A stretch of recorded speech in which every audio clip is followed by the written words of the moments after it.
Welcome to the America 250 PA Start Here, America Did podcast, telling the unique stories that make up the diverse fabric of Pennsylvania. Hello and welcome. My name is Sydney Harris-White, and I'm your host for today's podcast. In our last episode, we explored the women who helped shape Pennsylvania's history. Today, in honor of Women's History Month, we are shifting our focus to celebrate the women who are shaping Pennsylvania's story right now. Every day, women across our Commonwealth are strengthening their communities, breaking barriers, and redefining what success looks like for themselves and their families. In Luzerne County, one organization is helping women take powerful steps toward financial independence and long-term stability. Dress for Success Luzerne County is part of a global movement committed to ensuring that women do not live in poverty and have the tools, confidence, and support that they need to thrive. Today, we are joined by the founder and CEO of Dress for Success Luzerne County, Linda Loop. We will talk about the mission behind the organization, the lives it has changed, and how honoring the historic women of Luzerne County connects directly to the work being done today. Linda, thank you so much for joining us today. Oh, thank you for having me, Sydney. It's great to be here. To start, Linda, can you tell us what Dress for Success is? How does it serve the Luzerne County community? And how does your local affiliate fit into the global Dress for Success movement? Our purpose is to help women achieve economic mobility and give them the tools they need to thrive in work and in life. And we are a member of an organization, 130 affiliates and 10 countries. So when you come into Dress for Success Luzerne County, you're joined into a network that's pretty global and pretty strong. Wow, 130 affiliates and 10 countries. That is huge. That's bigger than I thought it was. And you actually are the founder and CEO of the Luzerne County chapter. Take us back to the beginning. What inspired you to found Dress for Success Luzerne County? Actually, it started in 2008. I had left my career in New York City. I was in financial services industry for just about 30 years. I was a single mother, a survivor of domestic violence, recovering from substance use disorders. And when I took a look at my life, there was one thing I always knew how to do, and that was work. So when I moved back here to my little home in West Pittston, I wasn't vibing with the whole work thing. And I did volunteer at my sister member in Lackawanna County. While I was working there volunteering, their staff member said, you should open up in Wilkes-Barre. And I said, I think I should. Because if you know this part of the Commonwealth, we laugh that there's a border between Luzerne and Lackawanna counties. And you need a passport to get through to them. But the reality is, we knew that a woman would have to travel at least 2 hours on public transportation between Scranton and Wilkes-Barre if she needed help getting a job, either job search or appropriate clothing for an interview. So we decided, we need to be in Wilkes-Barre and then in Hazleton for our expansion. Your organization says we are about much more than simply a new outfit. What does that look like in practice when a woman walks through your doors? We're proud to say that we don't just provide clothing, we help to change lives. Because we know that when people hear our name, Dress for Success, it conjures up images of the 80s, that working woman. In 2026, the workforce looks a lot different than it did in the 80s, right? So when a woman comes to us, sometimes she doesn't know what she wants to do, and she'll just take any job. And we know that if a woman takes any job, she'll be back with us very soon. So we help a woman determine what would work for her best.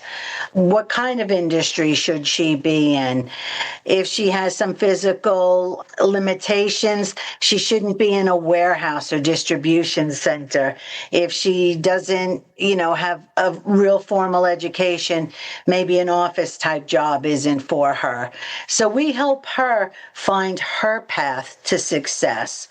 We don't just provide clothing, we help to change lives, and it's so much more than that.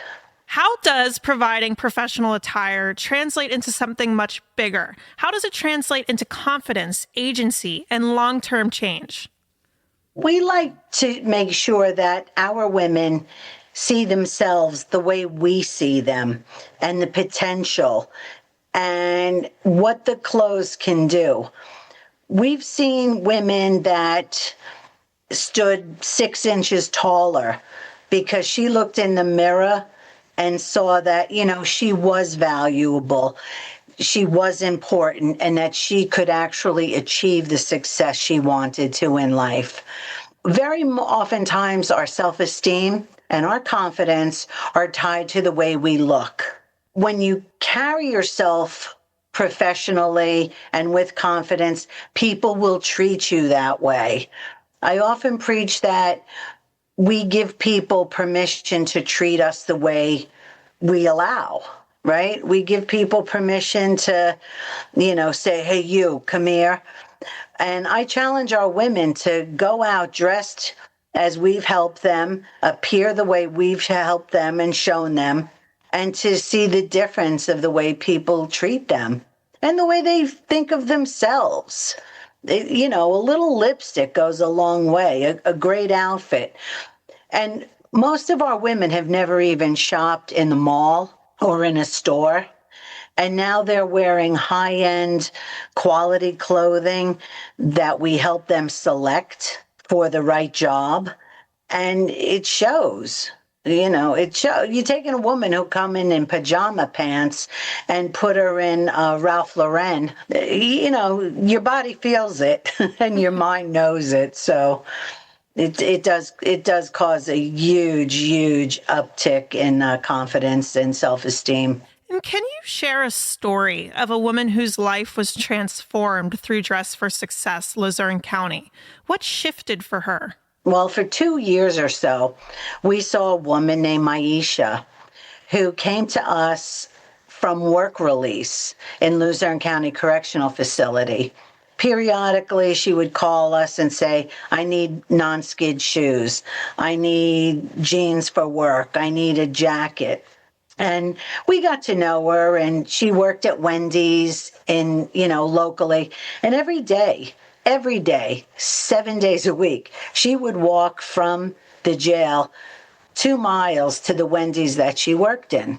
I noticed that if you go into a restaurant, you see a Serve Safe certification hanging on the wall. And I asked her one day, I said, Maisha, what is it you do at that Wendy's? And she said, well, I work the counter, I work the food line, I work the drive-through window. And I said, who is a Serve Safe manager there? And she said, well, all the managers have to be.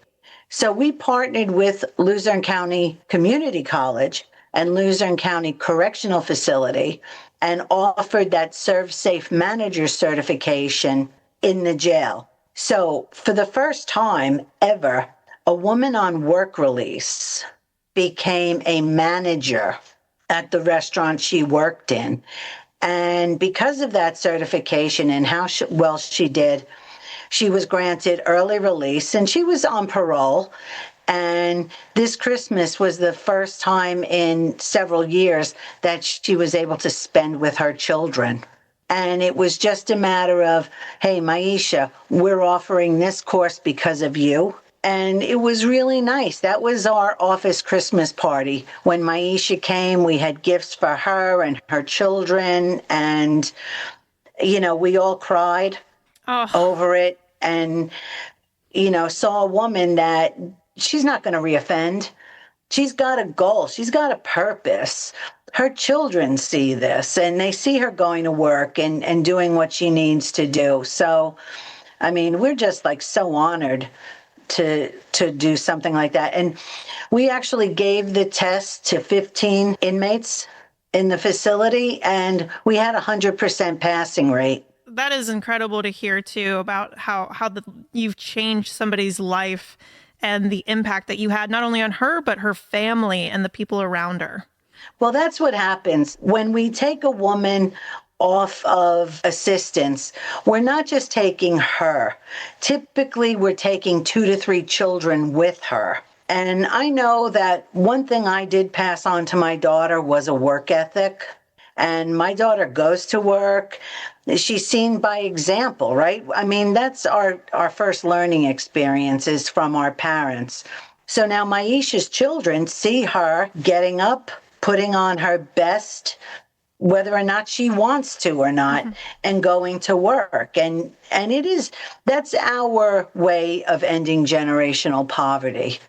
I'd love to hear from your perspective. What is one of the most powerful moments you have witnessed inside your organization? A moment that reminded you why this work matters?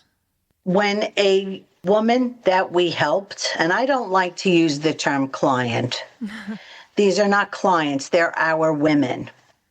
When they come back and say, you gave me pants for a job, I've been made supervisor. And a few years ago, my home, that little home in West Pittston that I thought I was going to retire to, was taken out in a flood. And it was horrible. It was devastating. And I met a man that became my husband, and we were shopping for appliances for our new home. And we moved to Pittston out of the flood zone. And in a Lowe's on a Friday morning, there was a woman standing there looking at me. And I was like, well, maybe she doesn't like my choice of stainless steel appliances. But she approached me and she said, about 5 years ago, CareerLink sent me to you to help me with a job interview. And being, look, I can be a bit snarky. I said, oh, really? And where have you been for 5 years? And she said, I got that job and I've been made a manager. I said, oh, okay. And I said, and what are you doing out here shopping on a Friday morning? She said, I'm buying a rug shampooer for the house that I just bought. Oh, my goodness. I can't even talk about it. That day where I thought I lost my home, I lost this, but I was given an amazing person in my life. And there I was with this woman whose life was changed. She took her and her 3 sons off of welfare. She bought a home, 5 years from welfare to home ownership. And we just cried our eyes out. And my husband ended up taking a picture of us. And we were going to his family reunion. And I heard him bragging about it. He's like, wow, yeah, I met this woman that Linda helped and she bought a home and it was so powerful what she did. And to have this man that I care about having witnessed that situation and bragging about it, it was pretty powerful.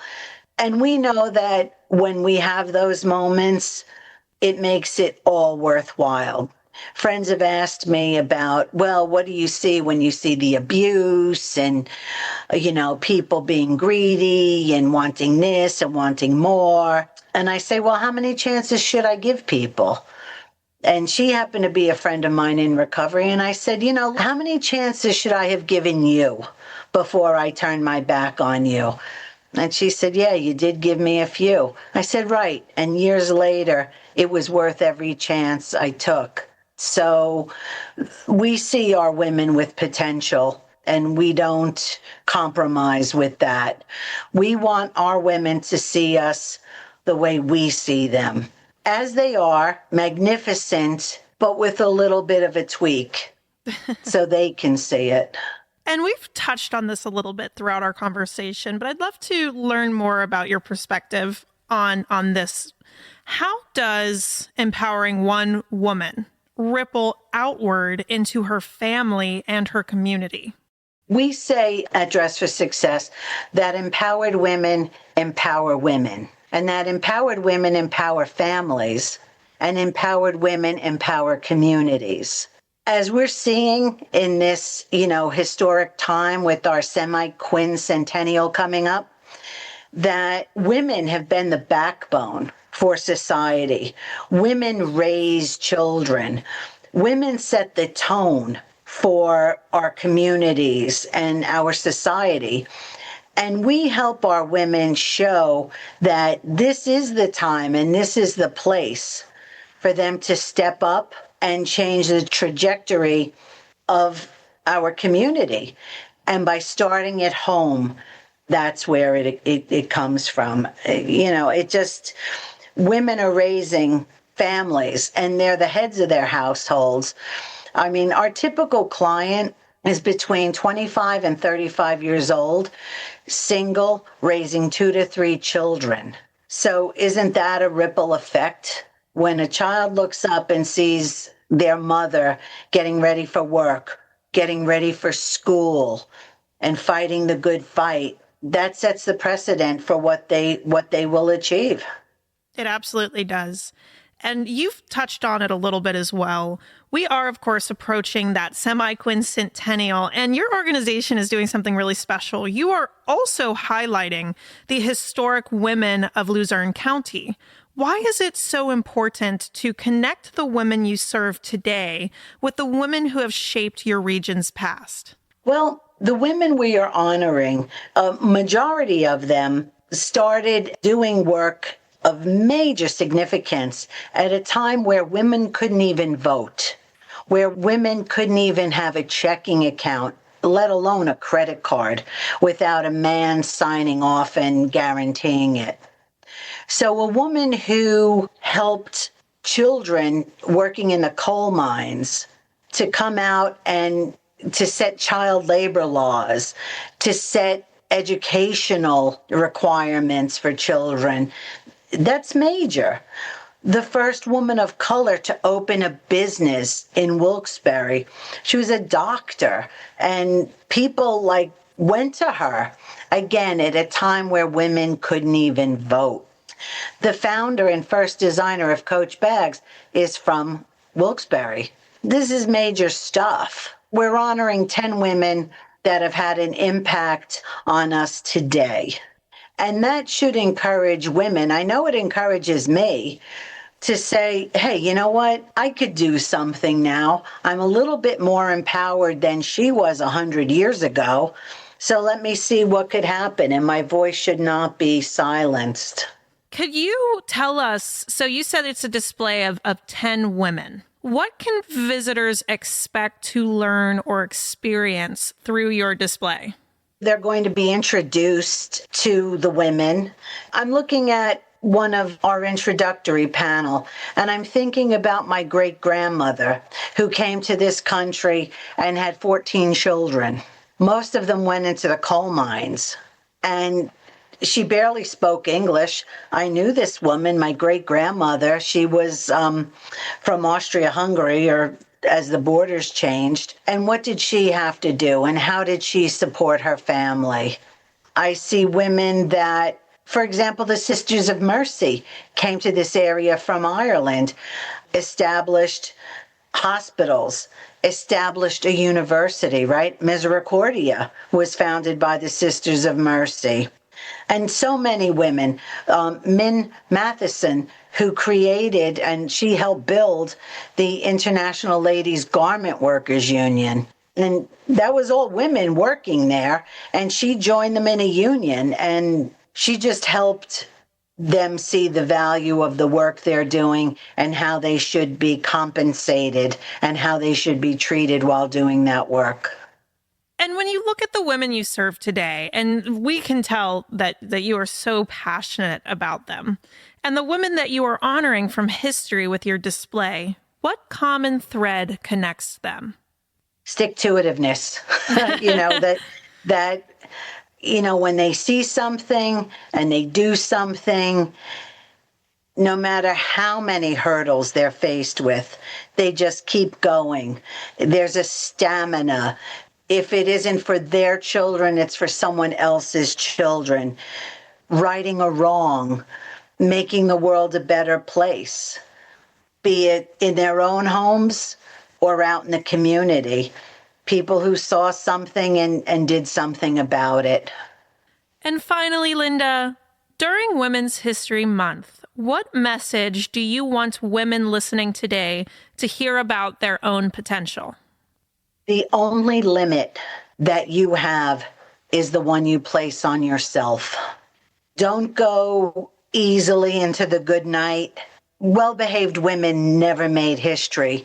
The women we're highlighting, I'm sure they raised eyebrows and they caused problems and they were annoying and, they would have been better off silenced. But they didn't stop.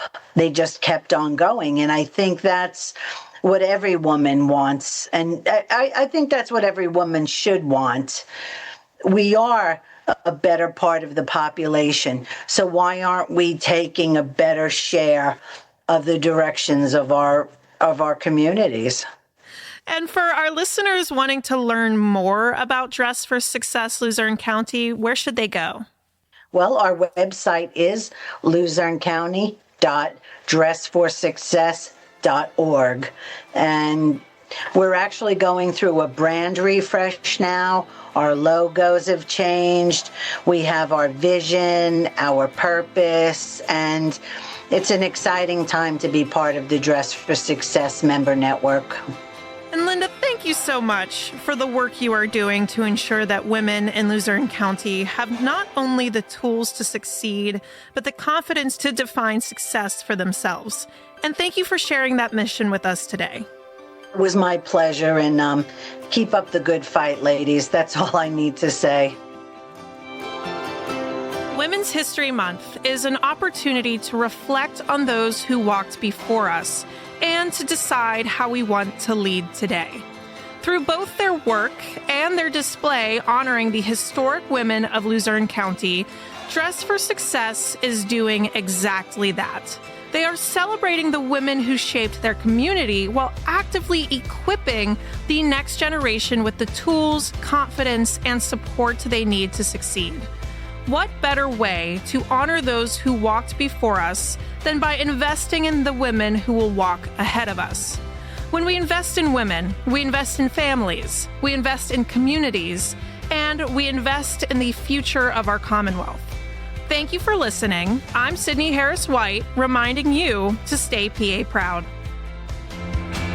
Hi, everyone. I'm Cassandra Coleman, Executive Director of America 250 PA. Thank you so much for listening to today's podcast. We encourage you to learn more about America 250 PA and send us your podcast ideas at america250pa.org. This has been the America 250 PA Start Here, America Did podcast, produced by Commonwealth Media Services. Stay tuned for more epic Pennsylvania stories at america250pa.org.